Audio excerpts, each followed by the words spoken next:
आदेश। आज एक विषय मेरे सामने आया कि माला जाप किस प्रकार करना चाहिए। मैं तो एक मुद्रा में जाप करता हूँ,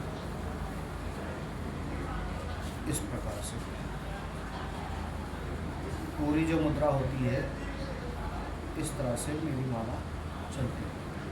लेकिन कोई ऐसे विद्वान आ जाते हैं जो अपने मत के अनुसार ये कहते हैं कि माला इस प्रकार नहीं, माला इस प्रकार करनी चाहिए और ये वाली उंगली छोड़ देनी चाहिए। लेकिन मेरा प्रश्न यही होता है उन लोगों से कि ये वाली उंगली छोड़ देनी चाहिए तो क्यों छोड़ देनी चाहिए। अब इस पर उन्होंने किसी भी प्रकार का संतुष्टिजनक उत्तर नहीं दिया, बस ये बोला कि वर्षों से एक परंपरा चली आ रही है कि माला इस प्रकार जाप करना चाहिए, तो मतलब भेड़ चाल।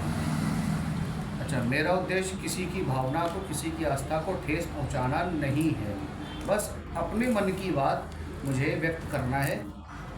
किसी को बुरा लगता है तो उसके लिए मैं पहले ही क्षमा प्रार्थी हूँ। एक बात। दूसरा ये कि जो उनका उत्तर था कि परंपराएं चली आ रही हैं, माला जाप इस प्रकार नहीं करना चाहिए, तो इस प्रकार से करना चाहिए, इससे ये होता है भजन कटते हैं, भजन खंडित होते हैं।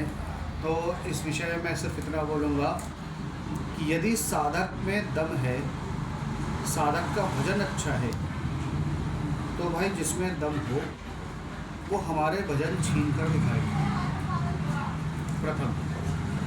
दूसरा,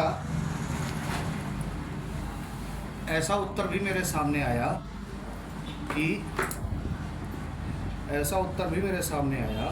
कि ये उंगली शत्रु की होती है, इसलिए माला में नहीं छुआते।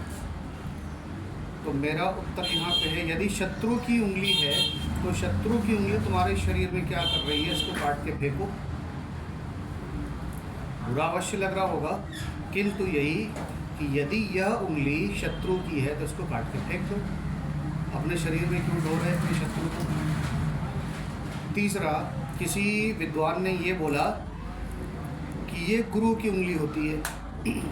किसी अलग व्यक्ति ने उन्होंने बोला कि ये उंगली गुरु की होती है। मैंने स्वीकार किया, ठीक है, गुरु की उंगली होती है।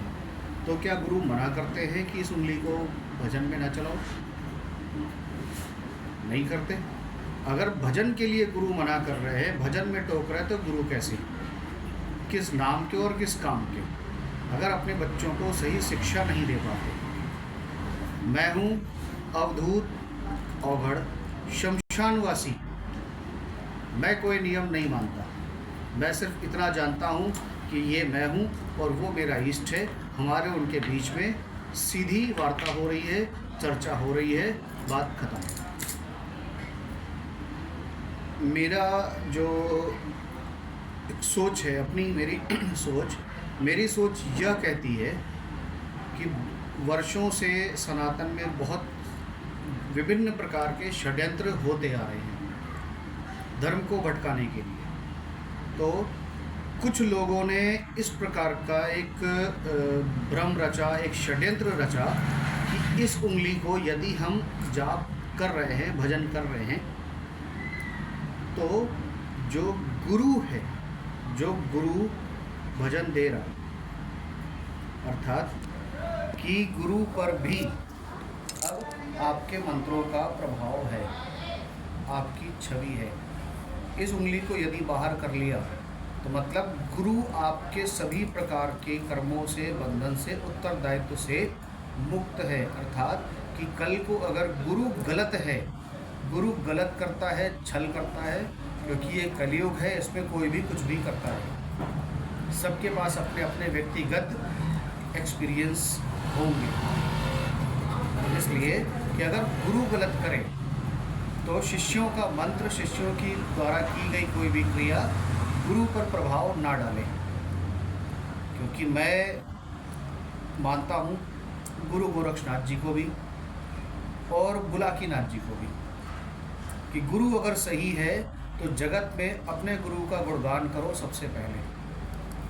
अपने गुरु के आगे भगवान को भी मत समझो। लेकिन गुरु अगर गलत है तो बुलाकी बनने में देर मत करो, अपने गुरु की गर्दन काट दो।